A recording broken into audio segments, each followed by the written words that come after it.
Atomisation atomisation energy और average bond energy क्या होती है। एवरेज बॉन्ड एनर्जी हमारे पास क्या होती है। ठीक है, तो let's start off with atomization energy first, and let's see why this is so important. Basically, how this is defined is um you're supposed to be making 1 mole of, ठीक है, you're supposed to be making 1 mole, ठीक है, 1 mole of gaseous atoms, gaseous atoms from from from an element. And of course ये सब कुछ जो है ये standard conditions के अंदर हो रहा है, but definition से हटकर to really go into के इधर होता क्या है, I wanna explain that to you guys. So what this definition says, and even you have you probably have a better definition in your book, and I would highly recommend you guys to learn that definition. लेकिन I'm here to more so explain कि वो जो definition है वो कहती क्या है। And उसका कॉन्सेप्ट ये है कि अगर आपके पास कोई भी एलिमेंट है, जिस तरह फर्स्ट कर लो हाइड्रोजन है, and you're like well we can write hydrogen like this, लेकिन आप हाइड्रोजन को इस तरह नहीं लिख सकते क्योंकि we are talking about an element. ठीक है, और एलिमेंट जो है वो हाइड्रोजन के एटम से बनता है, तो ऑब्वियसली उसमें हाइड्रोजन के एटम्स होंगे, लेकिन हम उनको एज एच नहीं लिखते, हम उनको H2 लिखते हैं। एंड H2 मीन्स एक एटम और उसके साथ एक दूसरा एटम जुड़ा हुआ। And the reason basically because of which we do that is because आपको नेचर में ना हाइड्रोजन H2 की फॉर्म में मिलता है। तो आपको हाइड्रोजन गैस मिलती है नेचर के अंदर, और वो किस फॉर्म में होती है, वो H2 की फॉर्म में होती है। यू हैव ऑक्सीजन गैस, वो आपको O2 की फॉर्म में मिलती है। ठीक है, and in the same way you have nitrogen gas, वो आपको N2 की फॉर्म में मिलती है। तो हमारे एलिमेंट्स जो क्या होते हैं वो बेसिकली उनका एग्जिस्ट करने का एक स्पेसिफिक तरीका होता है। हाइड्रोजन अकेला एज एन एटम एग्जिस्ट करना पसंद नहीं करता। ठीक है, वो चाहता है कि वो एक और अपने जैसे हाइड्रोजन के साथ बॉन्ड बनाकर और एज H2 एग्जिस्ट करे। And we know why this happens, क्योंकि ये और ये दोनों क्या कर रहे हैं, ये नोबल गैसेस की इलेक्ट्रॉनिक कन्फिग्रेशन अटेन करना चाह रहे हैं। मतलब in fact what I am saying is ये अपना ड्यूप्लेट कंप्लीट करना चाह रहे हैं। ठीक है, तो हमारा काम क्या है, हमारा काम ये है कि हमने किसी भी एटम को उसके एटम्स में कन्वर्ट करना है, सॉरी किसी भी एलिमेंट को उसके एटम्स में कन्वर्ट करना है। ठीक है, so let's say if I talk about the element hydrogen, so what I'm saying is we have H2, and what we are trying to do is convert this H2 into individual H atoms. Or if I say I have an element O2, तो what I mean when I say कि हम इनको atomise करना चाह रहे हैं, इसके हम इनको दो ऑक्सीजन के एटम्स में कन्वर्ट करना चाह रहे हैं, and the same goes for N2 and all other elements. तो हमने क्या करना है, how do we define how do we define our enthalpy change of atomization, इसके हम कहते हैं well obviously standard conditions तो आप रखोगे ही रखोगे, and इसका symbol जो है ना that is, so this is the symbol for enthalpy change। नीचे आई थिंक इस तरह आपको AT देखने को मिलेगा, in that AT represents atomisation, और ऑब्वियसली वो ऊपर जो हम सिंबल लगाते हैं फॉर स्टैंडर्ड कंडीशंस वो तो होएगा ही होएगा। तो ये बेसिकली किस चीज़ का एंथैल्पी चेंज है, ये बेसिकली एक एलिमेंट को उसके एटम्स में, गैशियस एटम्स में, ठीक है, रिमेंबर गैशियस एटम्स में कन्वर्ट करना है। और गैशियस क्यों होता है, वेल बेसिकली देखो, अगर आपके पास अगर आपके पास अगर आपके पास ये एक सॉलिड है, या आपके पास एक सॉलिड है, लेट्स से कि this is a solid, and let's call this what, let's call this copper. ठीक है, हमारा ये कॉपर मेटल है।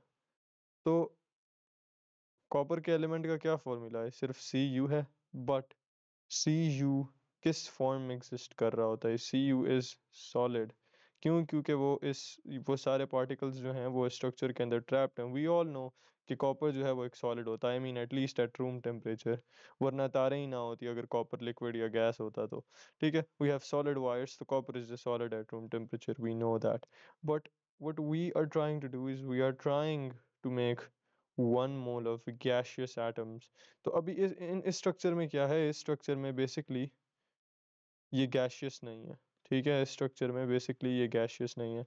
और दूसरी बात, अगर आपको मेटालिक बॉन्डिंग याद हो फ्रॉम ओ लेवल्स, तो यू नो कि ये जो इसके अंदर पार्टिकल्स एग्जिस्ट कर रहे हैं ना, ये छोटे छोटे कॉपर के जो पार्टिकल्स एग्जिस्ट कर रहे हैं, पहली बात तो ये है कि um, ये सारे जो हैं ये एटम्स भी नहीं हैं, ये पॉजिटिवली चार्ज्ड आयंस हैं, और इन्होंने अपने इलेक्ट्रॉन्स डीलोकलाइज किए हुए हैं। ठीक है, अपने सी ऑफ डी लोकलाइज इलेक्ट्रॉन्स बनाए हुए हैं इन्होंने। तो हम क्या करना चाह रहे हैं, हम पहले तो इसको सॉलिड स्ट्रक्चर से निकाल कर और इसको जो है ना वो हम गैशियस स्ट्रक्चर में लाना चाह रहे हैं। तो हम क्या इसको किस तरह लिख सकते हैं, well we are going to write this इस तरह से, इस तरह से। ठीक है, और ये काम करने में हम क्या करेंगे, ये काम करने में हम ये करेंगे कि हमारे पास जितने भी ये पार्टिकल्स थे हमने उन सबको एटमाइज कर दिया। एटमाइज यानी हमने उनको गैशियस एटम्स बना दिया, सॉलिड स्ट्रक्चर हमने उनका ख़त्म कर दिया। ठीक है, सो इस काम में जितनी भी एनर्जी लगेगी that is essentially our enthalpy change of atomisation. And remember यहाँ पर 1 मोल होना चाहिए। ठीक है, 1 मोल ना हुआ तो आपका एंथैल्पी चेंज जो है that can not be called your enthalpy change of atomisation. So let's go ahead and do the same thing with hydrogen. तो हमने क्या करना है, हमने हाइड्रोजन के एंथैल्पी चेंज ऑफ एटमाइजेशन के लिए एक इक्वेशन फॉर्म करनी है। ठीक है, और वो इक्वेशन हम किस तरह फॉर्म करेंगे, वो बेसिकली हमें इस इंफॉर्मेशन को यूज़ करके फॉर्म करनी है। तो वी कैन सी कि 1 mole of gaseous atoms form होने चाहिए। तो वना इससे हम enthalpy change of atomisation find कर रहे हैं ऑफ हाइड्रोजन, तो वी नो कि हमारे पास एंड पर हाइड्रोजन गैशियस फॉर्म में आएगा, और याद रखना 1 मोल आएगा। ठीक है, 1 मोल आएगा, और किससे आएगा, हाइड्रोजन एलिमेंट से। और हाइड्रोजन एलिमेंट क्या होता है, वही जो नेचर में आपके इर्द गिर्द एग्जिस्ट कर रहा है। ठीक है, H2 से, and H2 is also a gas. ठीक है, तो well in this case you got lucky कि आपका जो एलिमेंट था वो भी गैस था, और फिर आप जिस चीज़ में उसको कन्वर्ट करे वो भी गैस थी। But any how we're not really concerned about that, we're concerned about now balancing our equation, and we know कि we cannot change this number right over here, so we have to do something with this thing right over here। तो हम क्या करते हैं, हम इधर 1/2 लगा देते हैं, एंड नाउ इस रिएक्शन का जो एंथैल्पी चेंज आएगा that is going to be our enthalpy change of atomisation. अब यहाँ पर ज़रूर किसी के दिमाग में ये सवाल हो सकता है कि हाँ, ये चीज़ तो डजंट इट मीन कि ये this is H2, this is H2, और जब हम ऐसे लिख देते हैं 1/2 H2, तो उसका उसका इनफैक्ट मतलब है जस्ट 1 हाइड्रोजन एटम। क्योंकि देखो ना, 1/2 टाइम्स 2 कितना होता है, 2 और 2 कट जाएंगे, सो यू गोना हैव 1। तो किसी के दिमाग में ये बात आ सकती है कि यार ये 1/2 ऑलरेडी मीन्स 1 एटम, और वो गैशियस स्टेट में भी है। तो आप 1 एटम को 1 एटम में ही कन्वर्ट कर रहे हो, वो भी गैशियस स्टेट के अंदर, तो उसका एंथैल्पी चेंज तो ज़ीरो होना चाहिए। एटलीस्ट मेरे दिमाग में ये सवाल था when I was doing this. तो उसके उसका जवाब पता है क्या है, उसका जवाब बड़े मज़े का है, और वो ये है कि इनफैक्ट आप ये काम नहीं कर रहे होते। ठीक है, आप सिर्फ इसको इक्वेशन में इस तरह लिख रहे होते हो। असली में तो आपकी बात बिल्कुल सही है, दिस इज़ इनफैक्ट 1 एटम, और इसको आप इस चीज़ में कन्वर्ट कर ही नहीं सकते, क्योंकि ये चीज़ इटसेल्फ ये चीज़ है। ठीक है, तो इसका एंथैल्पी चेंज कुछ भी नहीं होएगा। बट इनफैक्ट यहाँ पर हो क्या रहा है, इनफैक्ट यहाँ पर हो ये रहा है कि they take this 1 mole of hydrogens, this 1 mole of H2, in fact, this 1 mole of H2, and what they do is they break this down into H, and also there's going to be another H, of course। और फिर वो क्या करते हैं, वो इस reaction में से ना एक एंथैल्पी चेंज आता है, इस रिएक्शन में से एंथैल्पी चेंज आएगा, let's say that is going to be X। तो आपने क्या करना है, आपने बेसिकली जब आप ऐसे लिखते हो ना, तो जिसका मतलब है ये चीज़,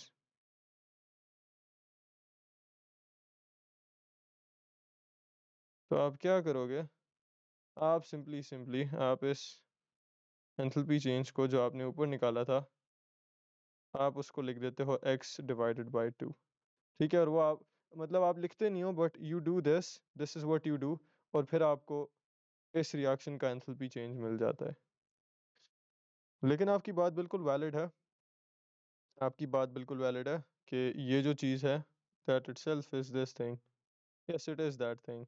लेकिन हम वी कैन राइट इट इस तरह से, ठीक है, हम उसको इस तरह लिख सकते हैं सिर्फ अपनी समझने की आसानी के लिए। तो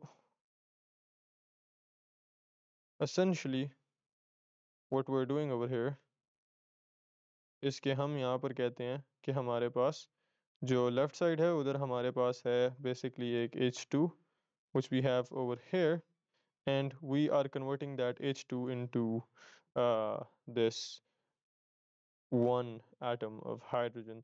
तो essentially ये बात असल में क्या कह रही है, ये कह रही है कि आप हाफ अ मॉलिक्यूल को जब एटम में कन्वर्ट कर रहे हो तो उसमें आपको एंथैल्पी चेंज कितना लगाना पड़ा है, ठीक है। Anyways that was just some side knowledge, ये आपको इतना इसके ऊपर कोई भी टेस्ट नहीं करेगा। द थिंग इज़ कि you just need to remember this definition, ठीक है। बाकी आपसे इसकी एक्स्ट्रा नॉलेज कोई नहीं पूछेगा। सो मूविंग ऑन, अब हम देखते हैं कि हमारे पास एवरेज बॉन्ड एनर्जीज क्या होती हैं। तो I want you guys to imagine let's say a compound जिसके अंदर हमारे पास एक OH बॉन्ड हो, ठीक है।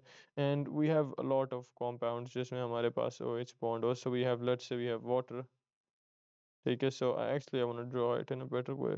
तो we have water, and then let's say we have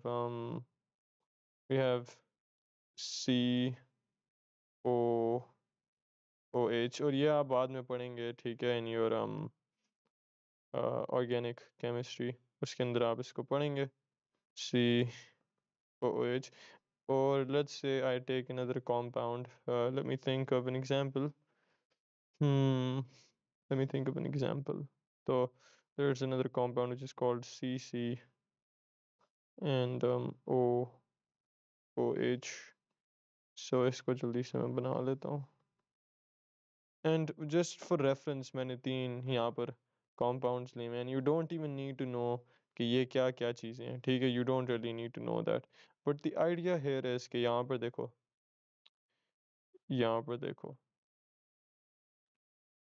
ये इधर एक OH बॉन्ड एग्जिस्ट करता है, इधर एक OH बॉन्ड एग्जिस्ट करता है, और इधर एक OH बॉन्ड एग्जिस्ट करता है। इसलिए let me write that in the neat way. अब ये 3 डिफरेंट कंपाउंड्स हैं, तीनों के अंदर डिफरेंट एटम्स हैं। देखो इसमें जो एटम्स थे वो क्या क्या थे, ठीक है। फिर इसके एटम्स को देखो, इसमें एक्स्ट्रा ये था। तो कहने की बात यह है कि 3 अलग अलग किस्म के कंपाउंड्स हैं, तीनों में डिफरेंट चीज़ें हैं। तो फिर जो बॉन्ड स्ट्रेंथ है वो सारों में ओ एच की सेम क्यों होनी चाहिए? Is there a reason? क्योंकि this is a different thing, this is a different thing, this is a different thing.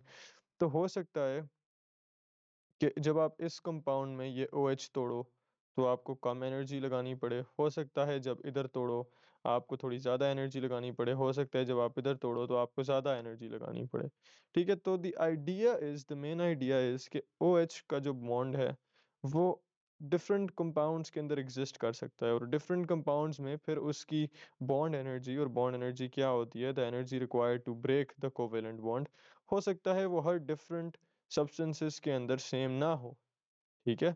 तो आप क्या करते हो, OH के लिए आप OH बॉन्ड के लिए एक जनरल स्पेसिफिक तो नहीं, एक जनरल सा एवरेज बॉन्ड एनर्जी फाइंड करके और लोगों को बता देते हो, या अपनी बुक में लिख लेते हो, या यू राइट इट समवेयर, ठीक है। तो व्हाट यू डू इज के you measure the bond energy of the OH in this compound, ठीक है, in this compound, then you measure the bond energy of the OH in this compound, then you measure the OH bond energy in this compound, और आप क्या करोगे, इन सब की average ले लोगे और वो एवरेज आप यहाँ पर लिख लोगे। क्योंकि अब आप हर चीज़ हर कंपाउंड की स्पेसिफिकली फाइंड करने से तो रहा ही नहीं, तो आप क्या कहते हो, आप कहते हो मैं कुछ कंपाउंड्स की फाइंड कर लेता हूँ OH की बॉन्ड एनर्जी, और फिर मैं उसका एवरेज ले लेता हूँ, and that would be way less complicated task. तो दैट्स व्हाट यू डू, ठीक है। That's what you do is when you use different compounds, and what you do is you create an average bond energy. इसके अलावा एक concept होता है exact bond energies का, exact bond energies का। And exact bond energies is well really simple कि इस specific compound के अंदर OH की एग्जैक्ट बॉन्ड एनर्जी क्या है, फिर इसके अंदर क्या है, फिर इसके अंदर क्या है। ठीक है, and of course that is going to be different than the average value. हो सकता है एवरेज वैल्यू हो 10, बट इधर जो वैल्यू आ रही हो वो हो अराउंड 12, इधर जो वैल्यू आ रही हो वो हो अराउंड 11.5, इधर जो वैल्यू आ रही हो वो हो अराउंड 9.5। तो यू कैन सी कि देर वेरियंग। ठीक है, अब ये नहीं होगा कि ऑब्वियसली बहुत ज़्यादा वेरी कर जाए, बट द आइडिया इज़ कि आपने उनकी एवरेज लेके अपने लिए मैथ्स आसान कर दिया, क्योंकि you can not find the exact bond energy of every single compound in the world. So let's do a little example over here, and what I'm going to do is कि मैं आप लोगों को दिखाऊंगा कि how if we have a compound, let's say CH4। ठीक है, तो this is also compound that you guys are going to be studying about in your organic chemistry, but over here I have a compound and we call this methane। So this is CH4। हमने क्या करना है, हमने basically इसकी ये जो CH वाली bond energy है ना, हमने ये फाइंड करनी है कि आखिर ये हमारे पास क्या है। So let me write that with a better color। CH जो बॉन्ड है ना, इसकी बॉन्ड एनर्जी क्या है, यानी इस बॉन्ड को तोड़ने में कितनी एनर्जी इस्तेमाल होएगी हमारी। So what we can do is there's actually a really systematic way of doing this। और उसमें हम क्या करते हैं, wait give me a second। Okay, तो what we do is के we first make our equation, and how we do that is कि well हम इस बॉन्ड को तोड़ना चाह रहे हैं, तो क्या होगा जब हम इस कंपाउंड के अंदर ये वाला बॉन्ड तोड़ेंगे CH का, फिर ये वाला बॉन्ड तोड़ेंगे CH का, फिर ये वाला बॉन्ड तोड़ेंगे CH का, फिर ये वाला बॉन्ड तोड़ेंगे CH का। तो जब हम ये सारे बॉन्ड्स तोड़ेंगे तो हमारे पास क्या होगा, तो we have CH4, and CH4 is well it's a gas at room temperature। तो हम क्या कर रहे हैं, हमने इसके सारे बॉन्ड्स तोड़ दिए जितने भी CH वाले बॉन्ड्स थे। Well, that means that we are going to get one carbon, and then we are going to get 4 hydrogens। ठीक है, तो सुनो हमने किया क्या, हमने इसको भी तोड़ दिया, हमने इसको भी तोड़ दिया, हमने इसको भी तोड़ दिया, हमने इसको भी तोड़ दिया, एंड हम बॉन्ड एनर्जी फाइंड कर रहे हैं। रिमेंबर दिस, आपके दिमाग में एक सवाल आ सकता है कि आपने यहाँ पर 2H2 क्यों नहीं लिखा। ठीक है, जब आप इस हाइड्रोजन को तोड़ोगे, हाइड्रोजन को तोड़ोगे तो ये तो H2 बन जाएगा, एंड आपका सवाल बिल्कुल वैलिड है, ये बिल्कुल H2 बन सकता है, लेकिन अब उसमें मसला देखो ना क्या होगा। मैं आपको उसमें मसला समझाता हूँ क्या होगा। तो देखो हमारे पास था CH, और मैं यहाँ पर ले लेता हूँ एक C और H। अब बहुत गौर से समझना, हमने क्या किया, हमने इधर इस चीज़ को तोड़ दिया, या एक्चुअली इस H को इधर लगा देते हैं, और इधर इस H को तोड़ दिया। ठीक है, अब ये मेरे पास आ गया कार्बन, ये मेरे पास आ गए दो हाइड्रोजन्स। मैंने H2 नहीं लिखा, तो इनफैक्ट मैं क्या कह रहा हूँ, मैं क्या ये रहा हूँ कि आपके पास एक ही कार्बन है, और आपके पास एक हाइड्रोजन है और एक और हाइड्रोजन है। व्हेन आई राइट H2, तो दैट्स व्हेन आई मीन कि आपके पास एक मॉलिक्यूल है हाइड्रोजन का। राइट नाउ आई मीन आपके पास दो अलग अलग एटम्स हैं हाइड्रोजन के। सो सी के अभी होएगा क्या व्हेन आई राइट H2। अब इस ये जो अभी मैंने इक्वेशन लिखी है, इसका एंथैल्पी चेंज मैं फाइंड करता हूँ, तो मेरे पास जो एंथैल्पी चेंज आएगा वो किस चीज़ का आएगा, वो बेसिकली इस बॉन्ड को तोड़ने में जितनी एनर्जी लगी थी, इस बॉन्ड को तोड़ने में जितनी एनर्जी लगी थी, वो वाला एंथैल्पी चेंज आएगा। ठीक है, अब देखना देखना जब मैं H2 लिखूंगा तो क्या होएगा। अब इसके साथ मसला देखो क्या है, अब जब मैं ये एंथैल्पी चेंज मेजर करूंगा तो ये कौन सा एंथैल्पी चेंज आएगा। देखो अब इस रिएक्शन में क्या क्या हुआ, हमारे पास ये दो चीज़ें टूटी, इसके लिए फ़र्ज़ करो कुछ एनर्जी लगी, ठीक है? उसके बाद ये जो 2 चीज़ें टूट के अलग-अलग हुई थी, हमने उनको भी जोड़ दिया। तो जब हमने उनको जोड़ा, इसमें भी तो कुछ एनर्जी कंट्रीब्यूशंस होंगे ना? याद करो मैंने पढ़ाया था कि जो बॉन्ड मेकिंग है, that is a what process? That is an exothermic process. Exothermic process. तो अब देखो होएगा क्या? Bond breaking is an endothermic process. Endothermic process. Now hear me out. यहाँ पर हमारे पास मसला क्या हुआ? मुझे सिर्फ इस चीज़ और इस चीज़ को तोड़ने की एनर्जी चाहिए थी। ठीक है, तो मैंने क्या किया, मैंने दो बॉन्ड्स ब्रेक किए। मुझे उसमें से कुछ एंडोथर्मिक एनर्जी, यानी इन आसान लफ्ज़ों में एंडोथर्मिक क्या होता है? एंडोथर्मिक का मतलब रिएक्शन के अंदर एनर्जी अब्जॉर्ब हुई है। तो मैंने क्या किया, मैंने यहाँ पर कुछ एनर्जी दी ई, यहाँ पर भी कुछ एनर्जी दी ई, जिसकी वजह से मेरे पास इस तरह की कुछ सिचुएशन आ गई थी। इसका मतलब है मेरा एंथैल्पी चेंज जो है वो किस चीज़ को कॉरेस्पॉन्ड कर रहा है? वो इस ई को और इस ई को कॉरेस्पॉन्ड कर रहा है। But what happens when I go ahead and I right H2? अब यहाँ पर क्या हुआ? यहाँ पर वो जो टूटे हुए हाइड्रोजन्स थे, जब मैं H2 लिखता हूँ तो इसका मतलब है कि मैंने उनको जुड़वा दिया है। ठीक है, इसका मतलब है कि मैंने उनको जुड़वा दिया है। और जुड़वाना क्या है? जुड़वाना is bond making, it's an exothermic process.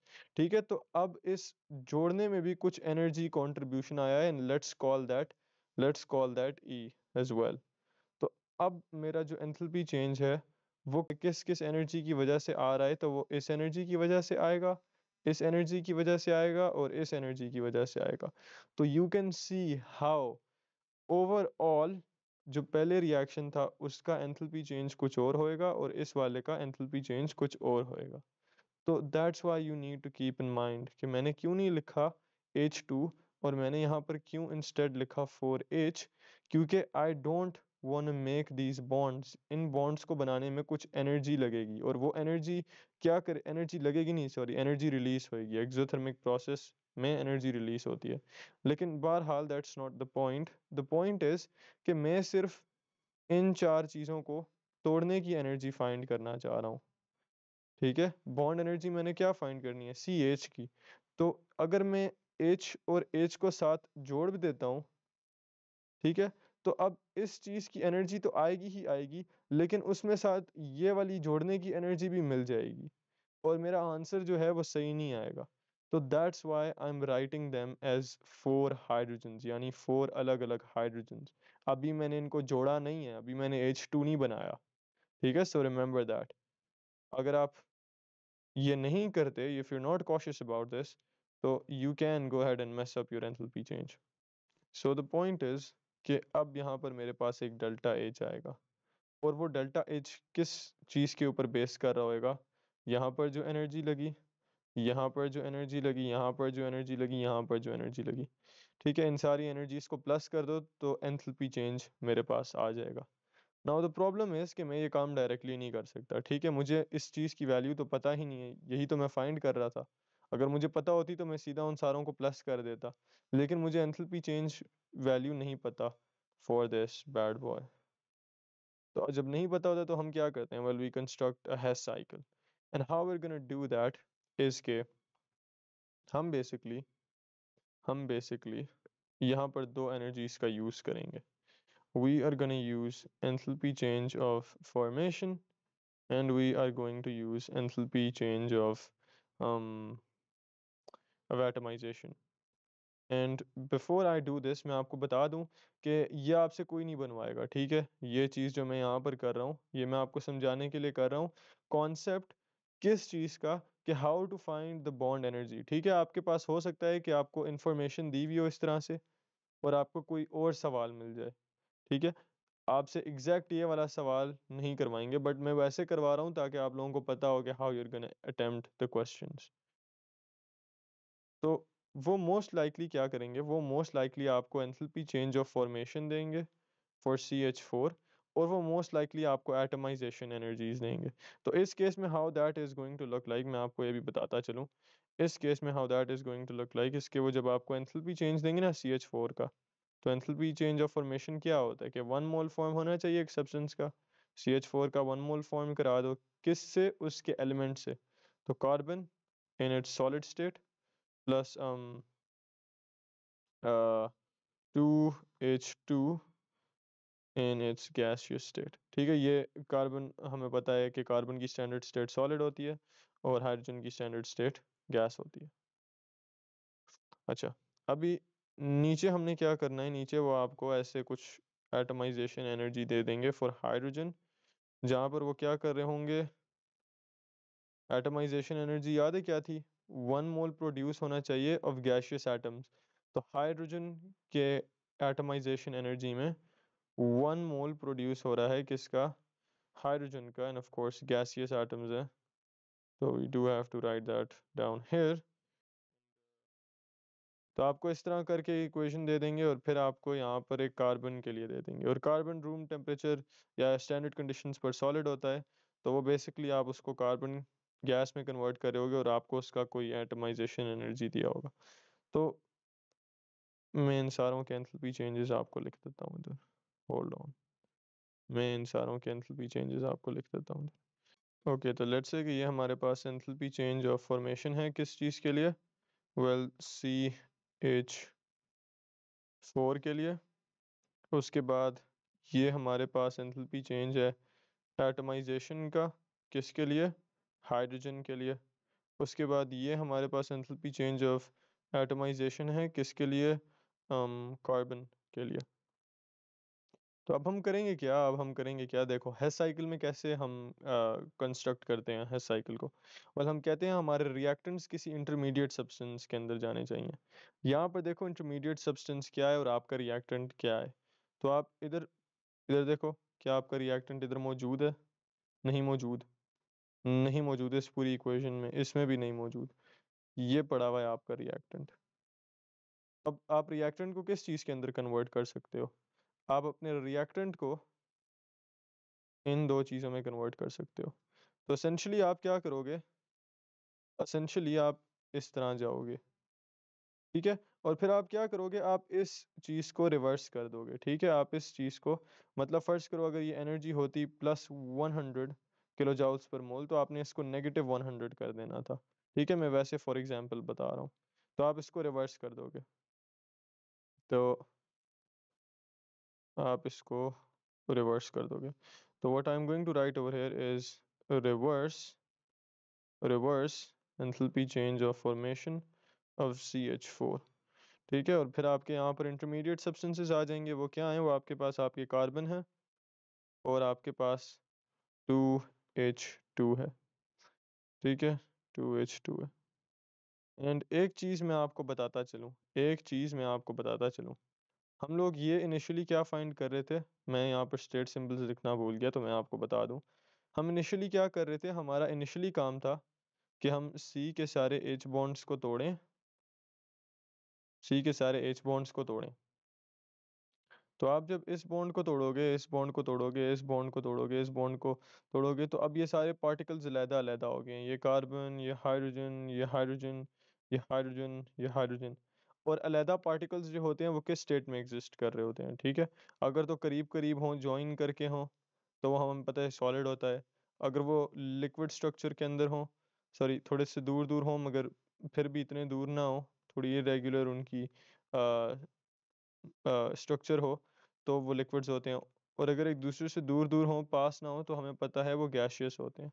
तो हम यहाँ पर जब इन सारे बॉन्ड्स को तोड़ेंगे, तो ये सारे पार्टिकल्स जो हैं ये फ्री हो जाएंगे। तो we are gonna write gas over here to denote कि ये गैशियस स्टेट के अंदर है। ठीक है, so keep that in mind. तो keep that in mind. Anyways, अब हमने क्या करना है, अब हमने देखना है हमारे जो इंटरमीडिएट्स हैं वो क्या हमारे फाइनल प्रोडक्ट्स में कन्वर्ट हो सकते हैं या नहीं हो सकते। तो लेट्स लुक एट दैट।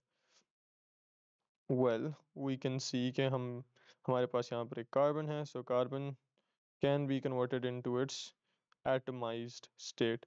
तो हम क्या कर रहे हैं, हम एसेंशली इस सॉलिड कार्बन को उसके गैसियस एटम में कन्वर्ट कर रहे हैं एंड उसमें हमें एंथैल्पी चेंज ऑफ एटमाइजेशन चाहिए, एंथैल्पी चेंज ऑफ एटमाइजेशन चाहिए किसका, कार्बन का।